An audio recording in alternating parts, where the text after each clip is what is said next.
നമസ്കാരം. മലയാളി വാർത്ത ഇൻസൈഡിലേക്ക് സ്വാഗതം. വെടിനിർത്തൽ കരാറിൻ്റെ ഭാഗമായി ഇക്കഴിഞ്ഞ ദിവസം ഹമാസ് ഇസ്രയേലിന് കൈമാറിയത് ഒരു അജ്ഞാത യുവതിയുടെ മൃതദേഹം. ഹമാസ് കൈമാറിയ മൃതദേഹങ്ങളിലൊന്ന് ബന്ദികളുടേതല്ല എന്ന് ഇസ്രയേൽ പരിശോധനയിൽ കണ്ടെത്തി. 2023 ഒക്ടോബർ 7 ഇസ്രയേലിലേക്ക് കടന്ന് ഹമാസ് ബന്ദികളാക്കിയ ബീബസ് കുടുംബത്തിലെ 33-കാരി ഷിറി ബീബസിൻ്റേതല്ല എന്ന് ഇസ്രയേൽ പറയുന്നു. തങ്ങൾക്ക് ലഭിച്ച ആ മൃതദേഹം മറ്റു ബന്ദികളുടെ സാമ്പിളുകളുമായും ഈ മൃതദേഹം യോജിക്കുന്നില്ല. അജ്ഞാത മൃതദേഹങ്ങളിൽ ഏതെങ്കിലും ഒന്ന് തപ്പിയെടുത്ത് ഇസ്രയേലിന് കൈമാറുകയാണ് ഹമാസ് ചെയ്തിരിക്കുന്നത്. ഹമാസിന്റെ ഭാഗത്തു നിന്നുണ്ടായ ഗുരുതര കുറ്റകൃത്യമാണിത്.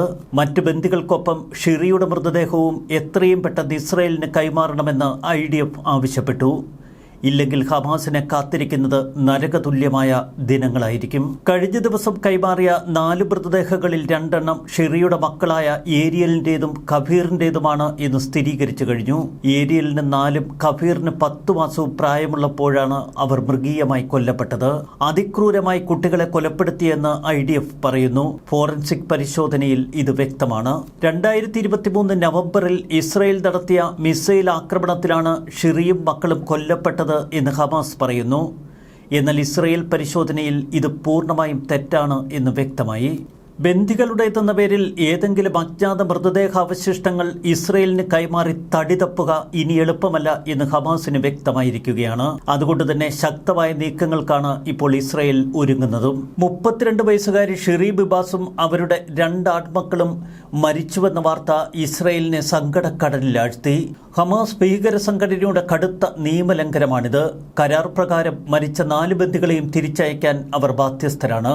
ഇസ്രയേലിന്റെ ഇന്റലിജൻസ് ഫോറൻസിക് പരിശോധനകൾ പ്രകാരം 2023 നവംബറിൽ തടവിലായിരിക്കുമ്പോഴാണ് ഷിറിയും മക്കളും കൊല്ലപ്പെടുന്നത്. ഇതിൽ 2 കുട്ടികളെയും കൊലപ്പെടുത്തിയത് അതിക്രൂരമായി എന്ന് ഇപ്പോൾ ഫോറൻസിക് പരിശോധനയിൽ തിരിച്ചറിഞ്ഞു. കഴിഞ്ഞ ഫെബ്രുവരി 1 കുട്ടികളുടെ പിതാവ് യാർഡൻ ബിബാസിനെ ഹമാസ് മോചിപ്പിച്ചിരുന്നു. ബന്ദി കരാറിന്റെ ഭാഗമായി ആദ്യഘട്ടത്തിലാണ് യാർഡനെ മോചിപ്പിച്ചത്. കരാറിന്റെ അടുത്ത ഘട്ടത്തിലേക്ക് കടക്കുന്നതിനെക്കുറിച്ചുള്ള ചർച്ചകൾ തുടങ്ങാനിരിക്കവെയാണ് ഇപ്പോൾ അപ്രതീക്ഷിതമായ ഈ സംഭവ വികാസങ്ങൾ. ശേഷിക്കുന്ന ജീവിച്ചിരിക്കുന്ന ബന്ദികളെ മോചിപ്പിക്കുകയും യുദ്ധം ശാശ്വതമായി അവസാനിപ്പിക്കുകയും ചെയ്യുന്നതാണ് ഇനിയുള്ള കരാർ. ആദ്യ ബന്ദിഭോജനത്തിന് ശേഷം ഇപ്പോൾ 28 ബന്ദികളെയും 1000-ലധികം തടവുകാരെയും പരസ്പരം കൈമാറി. ഒക്ടോബർ 7 പിടികൂടിയ 66 ബന്ദികൾ ഇപ്പോഴും ഹമാസിന്റെ പക്കൽ തന്നെ. ഒരു ദശാബ്ദത്തിനേറെ മുൻപ് ഇസ്രയേലിൽ നിന്ന് പിടികൂടിയ മറ്റു 3 പേരും ഇപ്പോഴും ഹമാസ് കസ്റ്റഡിയിലുണ്ട്. ഹമാസ് ഗാസയിൽ തടവിലാക്കിയവരിൽ പകുതിയിലേറെ പേർ ഇപ്പോഴും ജീവനോടെയുണ്ട് എന്ന് ഇസ്രയേൽ ഇന്റലിജൻസ് വിഭാഗം കണക്കുകൂട്ടുന്നു. 10 മാസം പ്രായമുള്ള ഒരു കുഞ്ഞിനെയും 4 വയസ്സുകാരനായ ഒരു ആൺകുഞ്ഞിനെയും 2 ശവപ്പെട്ടികളിലാക്കി ഹമാസ് ഇസ്രയേലിലേക്ക് തിരിച്ചയക്കുമ്പോൾ ഇസ്രയേലിന്റെ വികാരം ഏറ്റവും ശക്തമായ തലത്തിലേക്ക് മാറുന്നു. തീവ്രവാദ ഗ്രൂപ്പിന്റെ പ്രത്യയശാസ്ത്രത്തിന്റെ ഏറ്റവും രൂക്ഷമായ തലങ്ങളാണിപ്പോൾ പ്രകടമാകുന്നത് എന്ന് ഇസ്രയേൽ പ്രതികരിച്ചു. അവരുടെ ഭീകരതയും ക്രൂരതയും ഒക്കെ ലോകത്തിന് വ്യക്തമായല്ലോ. ഇസ്രയേലിനെ വിമർശിക്കുന്നവർ നിശബ്ദരായി എന്ന് ഇസ്രയേൽ മാധ്യമങ്ങൾ പറയുന്നു.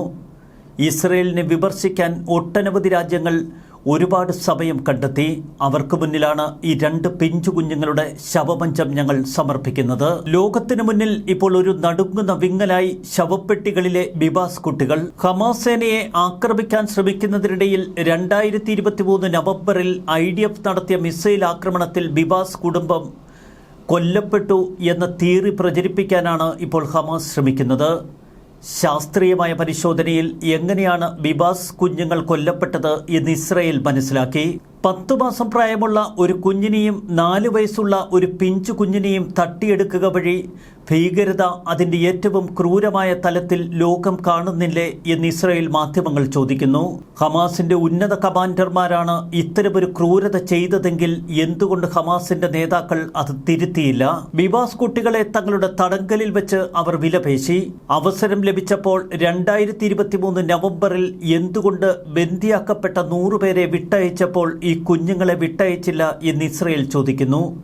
പകരം ഇസ്രയേലിലേക്ക് അവർ അയച്ചത് 2 പിഞ്ചു കുഞ്ഞുങ്ങളുടെ ശവമഞ്ചം. ഒറ്റപ്പെട്ട ചില ആക്രമണങ്ങളിൽ ബന്ദികളുടെ ജീവൻ നഷ്ടപ്പെടാൻ ഇടവന്നു എന്ന് ഇസ്രയേൽ പറയുന്നു. എന്നാൽ ഞങ്ങൾ സൂക്ഷ്മതയോടെയാണ് ആക്രമണം നടത്തിയത്. ബിബാസ് കുടുംബത്തിന് അപകടം വരുന്ന തലത്തിൽ തങ്ങൾ യാതൊരുവിധ ആക്രമണവും നടത്തിയിരുന്നില്ല. IDF സൈനികർ സമീപത്തെത്തുമ്പോൾ ബന്ദികളെ സംരക്ഷിക്കാനല്ല ഹമാസ് ഭീകരർ ശ്രമിച്ചത്.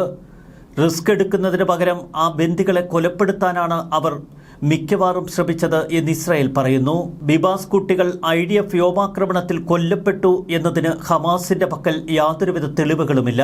മറ്റ് 2 ഘട്ടങ്ങളിൽ ബന്ദികൾ കൊല്ലപ്പെട്ട സാഹചര്യം ഇസ്രായേൽ സേന തന്നെ ലോകത്തോട് വിവരിച്ചിരുന്നു. ഖാൻ യുനീസിലെ ഒരു പലസ്തീൻ ശ്മശാനത്തിൽ നിന്നാണ് ബിബാസ് കുടുംബത്തെ ഹമാസ് കുഴിച്ചെടുത്തത് എന്ന് ഇസ്രായേൽ പറയുന്നു.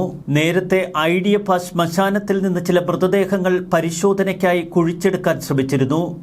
ബന്ദികളുടെ മൃതദേഹങ്ങൾ അവിടെ കണ്ടെത്താനാകും എന്ന രഹസ്യാന്വേഷണ വിവരത്തെ തുടർന്നാണ് അന്ന് ഇസ്രായേൽ ഇത്തരമൊരു നടപടിക്ക് മുതിർന്നത്.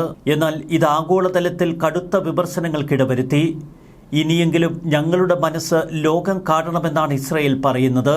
ശ്മശാനത്തിലെത്തി അവിടെ മറവ് ചെയ്തിരിക്കുന്ന മനുഷ്യരുടെ മൃതദേഹങ്ങൾ നോക്കി ഞങ്ങൾ ബന്ദികളെ കണ്ടുപിടിക്കാൻ ശ്രമിച്ച സാഹചര്യം. അന്ന് ആ ശ്മശാനത്തിൽ ഞങ്ങൾ പരിശോധനകൾ നടത്തുമ്പോൾ ബിബാസ് കുടുംബത്തെ കണ്ടെത്താൻ കഴിഞ്ഞില്ല. ഹമാസ് ഇസ്രായേലി ബന്ദികളുടെ മൃതദേഹങ്ങൾ പലസ്തീൻ ശ്മശാനങ്ങളിൽ ഒളിപ്പിച്ചിട്ടുണ്ട് എന്ന ഇന്റലിജൻസ് വിവരങ്ങൾ തന്നെയായിരുന്നു അന്ന് അത്തരം ചില നടപടികൾക്ക് ഇസ്രായേലിന് പ്രേരകമായത്. ഒരു തുരങ്കത്തിൽ ഒരു ശവക്കുഴി ഹമാസ് ഒളിപ്പിച്ചിരുന്നതായും ഇസ്രായേൽ രഹസ്യാന്വേഷണ വിഭാഗത്തിന് ചില സൂചനകൾ ലഭിച്ചിരുന്നു. ഇസ്രായേൽ ഡിഫൻസ് ഫോഴ്സ് അവരുടെ അടുത്തെത്തിയപ്പോൾ ബിബാസിന്റെ കുട്ടികൾ പോലുള്ള ബന്ദികളെ ഹമാസ് വധിച്ചുവെന്നാണ് ഇസ്രായേൽ പറയുന്നത്. നാഷണൽ ഇൻസ്റ്റിറ്റ്യൂട്ട് ഓഫ് ഫോറൻസിക് മെഡിസിനും ഇസ്രായേൽ പോലീസും തമ്മിലുള്ള ഒരു ഇന്റർ ഡിപ്പാർട്ട്മെന്റൽ സഹകരണ പരിശോധനയിലാണ് ഇപ്പോൾ ബിബാസ് കുടുംബത്തെക്കുറിച്ചുള്ള പൂർണ്ണ വിവരങ്ങൾ ലോകത്തിന് ലഭിക്കുന്നത്. കെഫിർ ബിബാസിന് വെറും 10 മാസം മാത്രം പ്രായമുള്ളപ്പോഴാണ് ആ കുഞ്ഞ് കൊല്ലപ്പെടുന്നത്. ഏരിയൽ 4 വയസ്സുള്ളപ്പോൾ കൊല്ലപ്പെട്ടു. കിബിറ്റ്സോസിലെ വീട്ടിൽ നിന്ന് കുട്ടികളെ അവരുടെ പിതാവ് യാർഡൻ, അമ്മ ഷെറി എന്നിവർക്കൊപ്പമാണ് തട്ടിക്കൊണ്ടുപോയത്. ഷെറി ബിബാസിന്റെ മൃതദേഹാവശിഷ്ടങ്ങൾ സൂക്ഷിച്ചിരുന്ന ശവപ്പെട്ടി തുറക്കാൻ പോലും ഇസ്രായേൽ പാടുപെട്ടു. അവർ നൽകിയ താക്കോൽ വ്യത്യസ്തമായിരുന്നതാണ് അതിനുള്ള കാരണം. ഷെറി ബിബാസിന്റെ അവശിഷ്ടമായി അവർ ശവപ്പെട്ടിയിൽ ഒളിപ്പിച്ചത് ഒരു അജ്ഞാത സ്ത്രീയുടെ മൃതദേഹാവശിഷ്ടങ്ങൾ. അതിനെ അവർ വസ്ത്രം കൊണ്ടൊക്കെ മറച്ചിരുന്നു. ഒരു റാൻഡം മൃതദേഹം തിരികെ ഇസ്രായേലിലേക്ക് കൊടുത്തുവിടുക, ഇത് വെടിനിർത്തൽ കരാറിന്റെ പൂർണ്ണ ലംഘനമാണ്.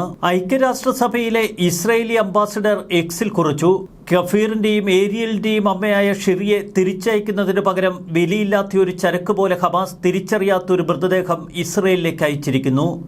ഇതൊരു പുതിയ അധംപതനമാണ്. സമാനതകളില്ലാത്ത ഒരു തിന്മയും ക്രൂരതയുമാണ്. ഒരു വശത്ത് 2 കൊച്ചുകുഞ്ഞുങ്ങളുടെ മൃതദേഹം നെഞ്ചോട് ചേർത്ത് കരയുന്ന ഇസ്രായേൽ, മറുവശത്ത് അവരുടെ അമ്മയുടെ മൃതദേഹത്തിന് പകരം മറ്റൊരു അജ്ഞാത സ്ത്രീയുടെ മൃതദേഹാവശിഷ്ടങ്ങൾ ഇസ്രായേലിലേക്ക് കൊടുത്തുവിട്ട ഹമാസ് ക്രൂരത. ഹമാസിനെതിരെ കടുത്ത ആക്രമണങ്ങൾക്ക് വീണ്ടും ഇസ്രായേൽ ഒരുങ്ങുന്നുവെന്ന വാർത്തകളാണ് ഇപ്പോൾ പുറത്തുവരുന്നത്.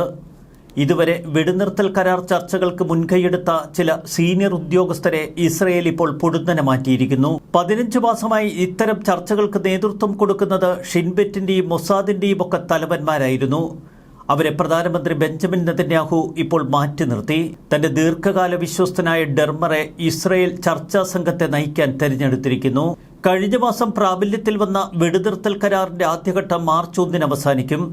കരാറിലെ നിബന്ധനകൾ അനുസരിച്ച് 2ാം ഘട്ടത്തെക്കുറിച്ചുള്ള ചർച്ചകൾ ഫെബ്രുവരി 3 മുൻപ് ആരംഭിക്കേണ്ടതായിരുന്നു. വ്യാഴാഴ്ച മിയാമിയിൽ വെച്ച് നടന്ന ഒരു കോൺഫറൻസിൽ 2ാം ഘട്ടം കൂടുതൽ ബുദ്ധിമുട്ട് നിറഞ്ഞതാണ്. പക്ഷേ നമ്മൾ കഠിനാധ്വാനം ചെയ്താൽ ആത്യന്തികമായി വിജയസാധ്യതയുണ്ട് എന്ന് അമേരിക്കൻ മിഡിൽ ഈസ്റ്റ് പ്രതിനിധി വിറ്റ്കോഫ് പറഞ്ഞു. 2ാം ഘട്ടത്തിലാണ് യഥാർത്ഥ പ്രശ്നം ഒളിച്ചിരിക്കുന്നത്.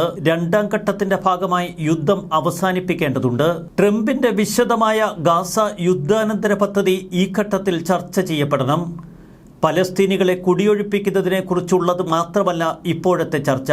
ഗാസയുടെ ഭാവിയെക്കുറിച്ചുള്ള സംഭാഷണം പലസ്തീനികളുടെ മികച്ച ഭാവി എങ്ങനെ സൃഷ്ടിക്കാമെന്നതിലേക്ക് മാറ്റണം. ഇതിന് ധാരാളം പ്രവർത്തനങ്ങളും ഭാവനയും അനിവാര്യമാണ് എന്ന് വിറ്റ്കോഫ് പറയുന്നു. പലസ്തീൻ ജനതയ്ക്ക് ഏറ്റവും മികച്ച പരിഹാരമാണ് അമേരിക്ക നിർദ്ദേശിച്ചിരിക്കുന്നത്. ഗാസയിൽ ഏതെങ്കിലും ഒരു വീട്ടിൽ താമസിക്കുക മാത്രമാണോ പലസ്തീനികൾ ആഗ്രഹിക്കുന്നത്? അവർക്ക് കൂടുതൽ മെച്ചപ്പെട്ട സ്ഥലത്ത് താമസിക്കാനുള്ള യോഗ്യതയില്ലേ? അവർക്ക് ജോലിയും സാമ്പത്തിക നേട്ടങ്ങളും വേണ്ടേ എന്ന് വിറ്റ്കോഫ് ചോദിക്കുന്നു. 2ാം ഘട്ട ചർച്ചകൾക്കല്ല പ്രാധാന്യം കൊടുക്കേണ്ടത് എന്ന് ഡൊണാൾഡ് ട്രംപ് പറയുന്നു. അടിയന്തരമായി ബന്ദികളെ തിരിച്ചയച്ചില്ല എങ്കിൽ ഹമാസിനെ നിങ്ങൾ നരകത്തിലേക്ക് അയക്കാൻ ട്രംപ് വീണ്ടും ആവശ്യപ്പെട്ടു കഴിഞ്ഞു. ഇത്തരം ചില മുന്നറിയിപ്പുകൾ നെതന്യാഹുവും ഹമാസിന് നൽകിക്കഴിഞ്ഞു. യുദ്ധം ശാശ്വതമായി അവസാനിപ്പിക്കുന്നതിനുള്ള ഒരു മുൻവ്യവസ്ഥയെന്ന വണ്ണം ഇപ്പോൾ ഇസ്രായേൽ പ്രധാനമന്ത്രി ബെഞ്ചമിൻ നെതന്യാഹു ഒരു ഫോർമുല മുന്നോട്ട് വയ്ക്കുന്നു. ഹമാസ് നേതൃത്വത്തെ പൂർണ്ണമായി വിദേശത്തേക്ക് നാടുകടത്തുക, ഗാസയെ സൈനികവൽക്കരിക്കണമെന്നും ഇസ്രായേൽ മുനമ്പിൽ സുരക്ഷാ നിയന്ത്രണം നിലനിർത്തണമെന്നും നെതന്യാഹു പറയുന്നു. പക്ഷേ ഗാസയെ സൈനികവൽക്കരിക്കുന്നത് ഇസ്രായേൽ തന്നെയാവും. ട്രംപ് പറയുന്നു, അമേരിക്കയുടെ ദൂതനായി എൻ്റെ പ്രിയ സുഹൃത്ത് സ്റ്റീവ് വിറ്റ്കോഫിനെ ഞാൻ അങ്ങോട്ടേക്ക് അയച്ചിരിക്കുന്നു. സ്റ്റീവ്, നീ എനിക്ക് വേണ്ടി സംസാരിക്കുക, അത് നീ ചെയ്തു തീർക്കൂ. എന്തെങ്കിലും പ്രശ്നങ്ങളുണ്ടെങ്കിൽ മാത്രം എന്നെ വിളിക്കൂ. എന്നാൽ വെടിനിർത്തൽ കരാറിൻ്റെ 2ാം ഘട്ടം സംഭവിക്കില്ല എന്നും ഗസയിൽ ഹമാസിനെതിരെയുള്ള കടുത്ത പോരാട്ടത്തിലേക്ക് ഇസ്രായേൽ കടക്കുമെന്നും ചില ഇസ്രായേൽ മാധ്യമങ്ങൾ സൂചനകൾ നൽകുന്നു. നെതന്യാഹുവിനെ അനുകൂലിക്കുന്ന ഒരു ഇസ്രായേലി TV നെറ്റ്വർക്ക് ഇത് സംബന്ധിച്ച വിശദമായ റിപ്പോർട്ടുകൾ നൽകുന്നു. ഹമാസുമായുള്ള കരാറിന്റെ 2ാം ഘട്ടം യാഥാർത്ഥ്യമാകില്ല എന്നൊരു ഇസ്രായേലി ഉദ്യോഗസ്ഥനെ ഉദ്ധരിച്ചുകൊണ്ടാണ് TV ചാനലുകൾ റിപ്പോർട്ട് ചെയ്യുന്നത്. ഇസ്രായേൽ ഗാസയിൽ ഹമാസിനു വേണ്ടി നരകത്തിന്റെ വാതിലുകൾ തുറക്കാനുള്ള ഒരുക്കത്തിലാണ്. ഷിറി ബിബാസിന്റെ മൃതദേഹം മാറ്റി അയച്ചത് മാത്രമല്ല, ഹമാസിനെതിരെ ഒരു നരകം തീർക്കാൻ ഇസ്രായേലിനെ പ്രേരിപ്പിക്കുന്നത്. 2 കൊച്ചുകുഞ്ഞുങ്ങളുടെ മൃതദേഹം, ആ ശവപേടകം ഇസ്രായേലികളുടെ മുന്നിൽ നിൽക്കുമ്പോൾ ആ രാജ്യത്തിനെങ്ങനെ യുദ്ധം ചെയ്യാതിരിക്കാനാകും? അതുകൊണ്ട് തന്നെ ശക്തമായ ചില നീക്കങ്ങളാണ് ഇപ്പോൾ ഇസ്രായേലിൽ നടക്കുന്നത്. അമേരിക്കൻ പ്രസിഡന്റ് ഡൊണാൾഡ് ട്രംപിന്റെ പൂർണ്ണ പിന്തുണയും. ന്യൂസ് ഡെസ്ക് മലയാളി വാർത്ത ഇൻസൈഡ്.